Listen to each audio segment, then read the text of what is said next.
창세기 12장. 주님께서 아브라함에게 말씀하셨다. 너는 내가 살고 있는 땅과 내가 난 곳과 너의 아버지의 집을 떠나서 내가 보여주는 땅으로 가거라. 내가 너로 큰 민족이 되게 하고 너에게 복을 주어서 내가 크게 이름을 떨치게 하겠다. 너는 복의 근원이 될 것이다. 너를 축복하는 사람에게는 내가 복을 베풀고 너를 저주하는 사람에게는 내가 저주를 내릴 것이다. 땅에 사는 모든 민족이 너로 말미암아 복을 받을 것이다. 아브람은 주님께서 말씀하신 대로 길을 떠났다. 롯도 그와 함께 길을 떠났다. 아브람이 하란을 떠날 때에 나이는 75살이었다.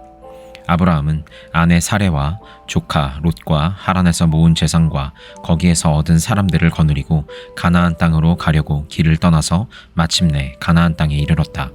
아브라함은 그 땅을 지나서 세겜 땅 곧 모레의 상수리 나무가 있는 곳에 이르렀다. 그때 그 땅에는 가나안 사람들이 살고 있었다. 주님께서 아브라함에게 나타나셔서 말씀하셨다. 내가 너의 자손에게 이 땅을 주겠다. 아브라함은 거기에서 자기에게 나타나신 주님께 제단을 쌓아서 바쳤다. 아브라함은 또 거기에서 떠나 베델의 동쪽에 있는 산간지방으로 옮겨 가서 장막을 쳤다. 서쪽은 베델이고 동쪽은 아이이다. 아브라함은 거기에서도 제단을 쌓아서 주님께 바치고 주님의 이름을 부르며 예배를 드렸다. 아브라함은 또 길을 떠나 줄곧 남쪽으로 가서 네겝에 이르렀다. 그 땅에 기근이 들었다. 그 기근이 너무 심해서 아브라함은 이집트에서 얼마 동안 몸부쳐서 살려고 그리로 내려갔다. 이집트에 가까이 이르렀을 때에 그는 아내 사레에게 말하였다. 여보, 나는 당신이 얼마나 아리따운 여인인가를 잘 알고 있어. 이집트 사람들이 당신을 보고서 당신이 나의 아내라는 것을 알면 나는 죽이고 당신은 살릴 것이요. 그러니까 당신은 나의 누이라고 하시오. 그렇게 하여야 내가 당신 덕분에 대접을 잘 받고 또 당신 덕분에 이 목숨도 부지할 수 있을 거요. 아브라함이 이집트에 이르렀을 때에 이집트 사람들은 아브라함의 아내를 보고 매우 아리따운 여인임을 알았다. 바로의 대신들이 그 여인을 보고 나서 바로 앞에서 그 여인을 칭찬하였다. 드디어 그 여인은 바로의 궁전으로 불러 들어갔다. 바로가 그 여인을 보고서 아브라함을 잘 대접하여 주었다. 아브라함은 양떼와 소떼와 암나귀와 수나귀와 남녀 종과 낙타까지 얻었다. 그러나 주님께서 아브라함의 아내 사레의 일로 바로와 그 집안에 무서운 재앙을 내리셨으므로 바로가 아브라함을 불러서 꾸짖었다. 어찌하여 너는 나를 이렇게 대하느냐? 저 여인이 너의 아내라고 왜 일찍 말하지 않았느냐? 어찌하여 너는 저 여인이 내 누이라고 해서 나를 속이고 내가 저 여인을 아내로 데려오게 하였느냐? 자, 내 아내가 여기 있다. 데리고 나가거라. 그런 다음에 바로는 그의 신하들에게 명하여 아브라함이 모든 재산을 거두어서 그 아내와 함께 나라 밖으로 나가게 하였다. 마태복음 11장. 예수께서 12 제자에게 지시하기를 마치고 거기에서 떠나셔서 유대 사람들의 여러 고을에서 가르치며 복음을 전하셨다. 그런데 요한은 그리스도께서 하신 일들을 감옥에서 전해 듣고 자기의 제자들을 예수께 보내어 물어보게 하였다. 오실 그분이 당신이십니까? 그렇지 않으면 우리가 다른 분을 기다려야 합니까? 예수께서 그들에게 대답하셨다. 가서 너희가 듣고 본 것을 요한에게 알려라. 눈먼 사람이 보고 다리 저는 사람이 걸으며 나병 환자들이 깨끗하게 되며 듣지 못하는 사람이 들으며 죽은 사람이 살아나며 가난한 사람이 복음을 듣는다. 나에게 걸려 넘어지지 않는 사람은 복이 있다. 이들이 떠나갈 때에 예수께서 무리에게 요한을 두고 말씀하셨다. 너희는 무엇을 보러 광야에 나갔더냐? 바람에 흔들리는 갈대냐? 아니면 무엇을 보러 나갔더냐? 화려한 옷을 입은 사람이냐? 화려한 옷을 입은 사람은 왕궁에 있다. 아니면 무엇을 보러 나갔더냐? 예언자를 보려고 나갔더냐? 그렇다. 내가 너희에게 말한다. 그렇다. 그는 예언자보다 더 훌륭한 사람이다. 이 사람을 두고 성경에 기록하기를 보아라. 내가 내 심부름꾼을 너보다 앞서 보낸다. 그가 내 앞에서 내 길을 닦을 것이다 하였다. 내가 진정으로 너희에게 말한다. 여자가 낳은 사람 가운데서 세례자 요한보다 더 큰 인물은 없었다. 그런데 하늘나라에서는 아무리 작은 이라도 요한보다 더 크다. 세례자 요한 때로부터 지금까지 하늘나라는 힘을 떨치고 있다. 그리고 힘을 쓰는 사람들이 그것을 차지한다. 모든 예언자와 율법서는 요한에 이르기까지 하늘나라가 올 것을 예언하였다. 너희가 그 예언을 기꺼이 받아들이려고 하면 요한 바로 그 사람이 오기로 되어 있는 엘리야이다. 들을 귀가 있는 사람은 들어라. 이 세대를 무엇에 비길까? 마치 아이들이 장터에 앉아서 다른 아이들에게 이렇게 말하는 것과 같다. 우리가 너희에게 피리를 불어도 너희는 춤을 추지 않았고 우리가 곡을 해도 너희는 울지 않았다. 요한이 와서 먹지도 않고 마시지도 않았다. 그러니까 사람들이 말하기를 그는 귀신이 들렸다 하고, 인자는 와서 먹기도 하고 마시기도 하니 그들이 말하기를 보아라, 저 사람은 마구 먹어대는 자요 포도주를 마시는 자요 세리와 죄인의 친구다 한다. 그러나 지혜는 그 한 일로 옳다는 것이 입증되었다. 그때 예수께서는 자기가 기적을 많이 행한 마을들이 회개하지 않으므로 꾸짖기 시작하셨다. 고라시나, 너에게 화가 있다. 벳세다야, 너에게 화가 있다. 너희 마을들에서 행한 기적들을 두로와 시돈에서 행했더라면 그들은 벌써 굵은 베옷을 입고 재를 쓰고서 회개하였을 것이다. 나는 너희에게 말한다. 심판날에 두로와 시돈이 너희보다 견디기 쉬울 것이다. 화가 있다. 너 가버나움아, 내가 하늘에까지 치솟을 셈이냐? 지옥에까지 떨어질 것이다. 너 가버나움에서 행한 기적들을 소돔에서 행했더라면 그는 오늘까지 남아 있을 것이다. 나는 너희에게 말한다. 심판날에 소돔 땅이 너보다 견디기 쉬울 것이다.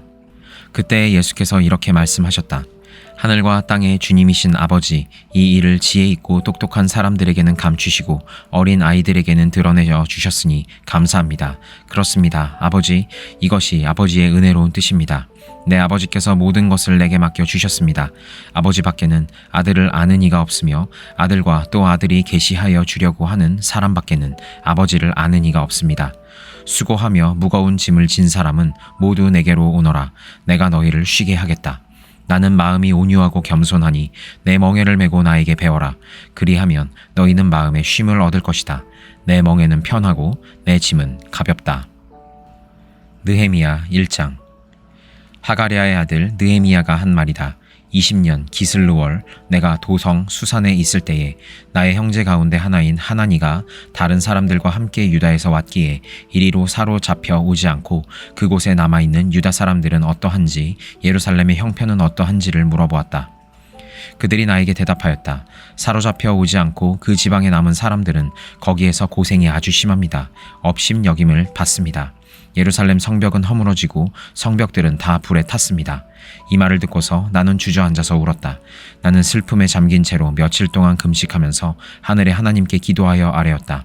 주 하늘의 하나님, 위대하고 두려운 하나님, 주님을 사랑하는 이들과 세운 언약, 주님의 계명을 지키는 이들과 세운 언약을 지키시며 은혜를 베푸시는 하나님, 이제 이 종이 밤낮 주님 앞에서 주님의 종 이스라엘 자손을 위하여 드리는 이 기도에 귀를 기울이시고 살펴주십시오. 우리 이스라엘 자손이 주님을 거역하는 죄를 지은 것을 자복합니다. 저와 저의 집안까지도 죄를 지었습니다. 우리가 주님께 매우 큰 잘못을 저질렀습니다. 주님의 종 모세를 시키어서 우리에게 내리신 계명과 율례와 규례를 우리가 지키지 않았습니다. 주님의 종 모세를 시키시어 하신 말씀을 기억하여 주십시오. 우리가 죄를 지으면 우리 주님께서 우리를 여러 나라에 흩어버리시겠지만 우리가 주님께로 돌아와서 주님의 계명을 지키고 실천하면 쫓겨난 우리가 하늘 끝에 가 있을지라도 주님께서 거기에서 우리를 한데 모아서 주님의 이름을 두려고 택한 곳으로 돌아가게 하겠다고 하신 그 말씀을 이제 기억하여 주십시오. 이들은 주님께서 크신 힘과 강한 팔로 건져내신 주님의 종이며 주님의 백성입니다. 주님, 종의 간구를 들어 주십시오. 주님의 이름을 진심으로 두려워하는 주님의 종들의 간구에 귀를 기울여 주십시오. 이제 주님의 종이 하는 모든 일을 형통하게 하여 주시고 왕에게 자비를 입게 하여 주십시오. 그때 나는 왕에게 술잔을 받들어 올리는 일을 맡아보고 있었다. 사도행전 11장.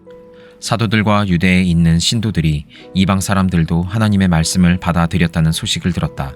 그래서 베드로가 예루살렘에 올라왔을 때에 할례를 받은 사람들이 당신은 할례를 받지 않은 사람들의 집에 들어가서 그들과 함께 음식을 먹은 사람이요 하고 그를 나무랐다. 이에 베드로가 그 사이에 일어난 일을 차례대로 그들에게 설명하였다. 내가 욥바성에서 기도를 하고 있었습니다. 그때에 나는 황홀경 가운데서 환상을 보았는데 큰 보자기와 같은 그릇이 내 귀퉁이가 끈에 매달려서 하늘에서 드리워져 내려서 내 앞에까지 왔습니다. 그 안을 자세히 들여다보니 땅 위에 4발 짐승들과 들 짐승들과 기어다니는 것들과 공중에 새들이 있었습니다. 그리고 베드로야, 일어나서 잡아먹어라 하는 음성이 내게 들려왔습니다. 그래서 나는 주님, 절대로 그럴 수 없습니다. 나는 속된 것이나 정결하지 않은 것을 먹은 일이 없습니다 하고 말하였습니다.